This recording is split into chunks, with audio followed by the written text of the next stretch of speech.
Hello everyone, जिसके पास पैसा है उसको इन्वेस्ट करना है एंड मार्केट से मैक्सिमम पैसे निकालने हैं। अब मार्केट का मतलब ये नहीं सिर्फ स्टॉक मार्केट, और भी बहुत तरीके हैं पैसे कमाने के। And there are lot of ways जिसमें आप कम टैक्स वाली इन्वेस्टमेंट्स भी कर सकते हो, स्मार्टली कर सकते हो, जिससे आपकी टैक्स लायबिलिटी निल भी आ सकती है अगर आप एक उस इनकम ब्रैकेट में आते हो। बिकॉज हमारी फाइनेंस मिनिस्टर ने बोल दिया है अगर कम टैक्स पे करना है तो कम कमाई करनी पड़ेगी। तो ये उन लोगों के लिए जिनकी बहुत ज्यादा कमाई नहीं है, कंट्रोल्ड वे में कमाई होती है, कंट्रोल्ड वे में खर्चे होते हैं एंड कंट्रोल्ड वे में ही उनको अपनी वेल्थ ग्रो करनी है। इसमें थोड़ा रिस्क लिया जा सकता है। So anyways, in this video we are going to talk about कौन कौन से इन्वेस्टमेंट ऑप्शंस आपके पास हैं जहां आप इन्वेस्ट कर सकते हो, but with in and without stock market, जिनमें आपको कम टैक्स देना पड़ेगा। इसमें हम 3, 4, 5, 6 जितने भी तरीके उनमें बात करेंगे, ट्रेडिशनल भी, मॉडर्न भी, कुछ कुछ की रियलिटीज भी आपको दूंगा कि इसमें करना क्यों सही है क्यों नहीं है, प्रैक्टिकल बात आपको बताऊंगा। So let's go. So first and foremost सबके प्यार से स्टार्ट करते हैं एफडीज। एफडीज इस साल से लास्ट ईयर से बहुत ज्यादा मार्केट में पॉपुलर नोट पे आ रही है। बिकॉज द थिंग इज, क्योंकि रेपो रेट ज्यादा है तो इंटरेस्ट भी ज्यादा मिल रहा है एफडीज पे। बट एफडीज की एक प्रॉब्लम है कि वो टैक्स स्लैब पे टैक्स होती है। तो क्योंकि लोगों के टैक्स स्लैब आजकल बढ़ते जा रहे हैं, लोगों की कमाइयां बढ़ती जा रही है, तो टैक्स स्लैब भी बढ़ता जा रहा है। तो 20-20, 30-30% से नीचे तो कोई बात ही नहीं कर रहा है। तो वो लोग तो जनरली स्टॉक मार्केट्स में इन्वेस्ट करते हैं, क्योंकि मैक्सिमम टैक्स भी 20% बनता है शॉर्ट टर्म में, एंड लॉन्ग टर्म में तो 12.5% ही है अगर लेटेस्ट अपडेट्स की हम बात करें। बट वो लोग जो बहुत ज्यादा नहीं कमाते हैं, कम टैक्स ब्रैकेट में आते हैं, लेट्स से 10%, 15%, 20% तक टैक्स ब्रैकेट में आते हैं, उनके लिए एफडी एक बहुत अच्छा इन्वेस्टमेंट ऑप्शन बन जाता है। थोड़े पैसे पार्क करने के लिए, थोड़ा सेफगार्ड करने के लिए wealth. Because see the example आप यहीं से समझो। एक करोड़पति है जिसके पास 1 करोड़ रुपए इन्वेस्ट करने को है, मान लो आपका 1 लाख रुपए इन्वेस्ट करने को है। अब आप रिस्क अपने 10% पोर्टफोलियो का ही तो लोगे। तो अगर आपको रिस्क लेना है तो आप छोटे साइज का लोगे 10%, तो आपके लिए 10,000 रुपए, उसके लिए 10 लाख रुपए। तो जो 10 लाख रुपए इन्वेस्ट करेगा वो रिस्क भी ले लेगा। मान लो दुगना भी हो गया तो 20 लाख होता है। तो 20 lakh is a very significant amount. आप 10,000 का 20,000 कर तो लोगे, but 20,000 is not very a significant amount. इसलिए जो लोग कम कमाते हैं, जिनकी इनकम इतनी ज्यादा नहीं है, they tend to shift toward safe assets, कि भाई सेफ कमाई हो जाए, ज्यादा रिस्क ना हो, या सेफ म्यूचुअल फंड की स्कीम में इन्वेस्ट कर लिया। तो वो एफडीज की तरफ भी देखते हैं, क्योंकि आजकल स्मॉल फाइनेंस बैंक की एफडीज 9 से 10% भी दे रही है। 5 लाख रुपए इंश्योर्ड भी है। तो फिर क्यों ना आप उसमें इन्वेस्ट करो। बिकॉज अगर मान लो आपका टैक्स स्लैब 10 से 15% में आ भी जाता है, तो भी आप ले दे के 1-1.5% इसमें माइनस कर लो,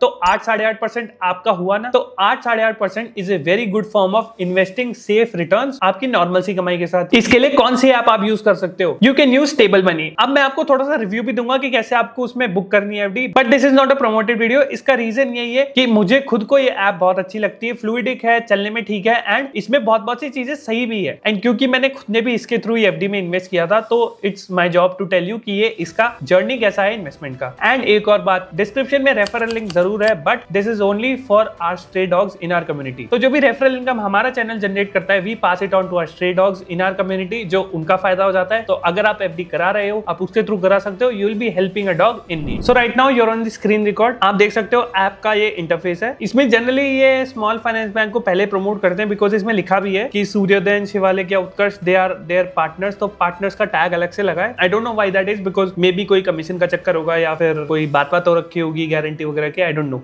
सो पहले वो वही एफडीज पुश करते कि इनके साथ पार्टनरशिप है। उसके बाद में यू कैन सी एनबीएफसीज भी इसमें है, श्रीराम फाइनेंस और बजाज फाइनेंस टाइप के। एंड देन इसमें बड़े बैंक्स भी हैं, जैसे इंडसइंड बैंक हो गया, एसबीआई भी है, एचडीएफसी भी है। अगर आप डिस्कवर टैब में आओगे तो आप ड्यूरेशन के हिसाब से देख सकते हो कि लेट्स से 2 ईयर है, 3 ईयर है। एंड देन इसमें थोड़े फीचर्स वगैरह है, instant withdrawal, best long term and tax saver FDs भी इसमें है। तो इनमें 3 साल का लॉक इन होता है। तो इसमें भी आप इन्वेस्ट कर सकते हो अगर आपके पास एटीसी का कोई डिडक्शन लेने को नहीं है। लेट्स से आप म्यूचुअल फंड भी करते हो, तो ऊपर पूरा साल का 1.5 लाख का म्यूचुअल फंड नहीं करना चाहते एग्जाम्पल, तो आप एफडीज भी करा सकते हो। तो ये भी टैक्स सेवर है, वो भी टैक्स सेवर है। तो थोड़ा 50-50 या जो भी आपका पोर्टफोलियो एलोकेशन है उसके हिसाब से आप इसमें भी इन्वेस्ट कर सकते हो, कि वो थोड़ा सा रिस्की हो गया, ये थोड़ा सा सेफ हो गया। तो सेफ खेलना भी जरूरी है भाई। हर इंसान वेडिंग से पहले 3 प्री वेडिंग नहीं करा सकता ना यार। हमें 250 के 300 का रिचार्ज हो गया तब तो सर दुखने लग जाता है, बीएसएनएल पे जाने लगे हैं लोग। तो सी अगेन इसमें you can see HDFC bank आ गया, इंडसइंड बैंक आ गया। इफ वी गो डाउन, ऊपर आप देख सकते हो एसबीआई, एक्सिस, एचडीएफसी, आईसीआईसीआई, इनकी भी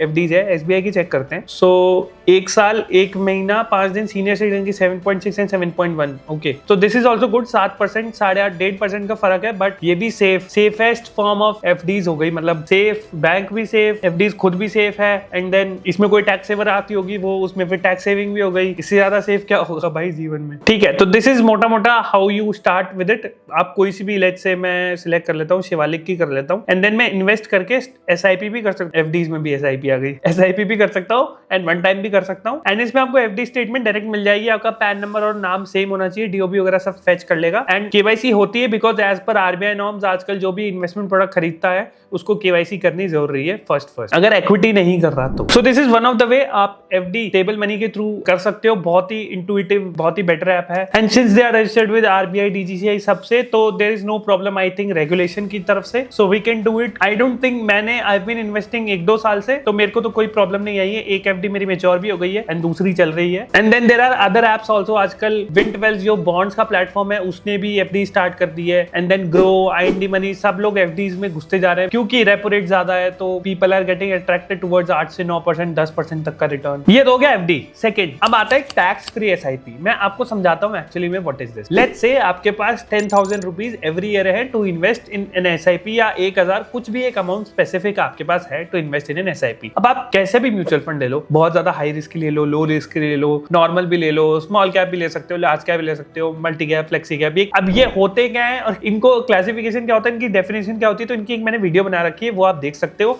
आपको समझ आ जाएगा। मैंने एक्सप्लेन किया हुआ है what is large cap, mid cap, small cap, flexi cap, multi cap, and then index mutual funds क्या होते हैं, ये सब। तो लेट्स से आप फाइनली एक म्यूचुअल फंड सिलेक्ट कर लेते हो, एक से ज्यादा कर लेते हो, उनमें एसआईपी करते हो। आपको क्या करना है, फॉर द 12 मंथ, शुरू के 12 महीने कुछ भी विड्रॉ नहीं करना, सिर्फ इन्वेस्ट इन्वेस्ट इन्वेस्ट। इसका रीजन ये, मैं चाहता हूं वो एसआईपी जो आप कर रहे हो एलटीसीजी में कन्वर्ट हो जाए, क्योंकि एसटीसीजी का देखो कोई बेनिफिट बचा ही नहीं है। 20% is a lot of tax. उसके बाद अगर एलटीसीजी से कंपेयर करो तो पहले तो 1.25 लाख की लिमिट आ गई, टैक्स फ्री लिमिट, उसके बाद 12.5% ही है, तो 7.5% की ये सेविंग है, वो भी 1.25 लाख के ऊपर। तो एग्जांपल लेते हैं, आपने 10,000 रुपए हर महीने करे, आज 1 जनवरी है, आज जनवरी है, दिसंबर तक आपने हर महीने एसआईपी करी, अब नेक्स्ट ईयर का जनवरी आ गया। अब डिपेंड करता है आपको अपना पैसा लेना है या नहीं लेना है, या आपके ऊपर है आपको इससे इनकम लेनी या नहीं लेनी, क्योंकि जनवरी नेक्स्ट ईयर आते ही जो फर्स्ट एसआईपी करी थी वो एलटीसीजी में कन्वर्ट हो गई है। मार्केट के हिसाब से लेट्स 12 महीने में अगर मार्केट ऊपर गया, आपका म्यूचुअल फंड ऊपर गया है, तो आपके प्रॉफिट में हो गया, आप अगर नहीं गया है तो लॉस में हो गया, तब तो it doesn't make sense to withdraw. पर अगर मान लीजिए मार्केट ऊपर गया है, अच्छा चला है लास्ट के 12 months, then it's a good option कि आप हर नेक्स्ट महीने से थोड़ा खर्चे टाइप का प्रॉफिट निकालना स्टार्ट कर दो। उसका कारण है कि क्योंकि ये जो भी प्रॉफिट हो रहा है, जो भी आप निकालोगे नेक्स्ट साल के जनवरी से,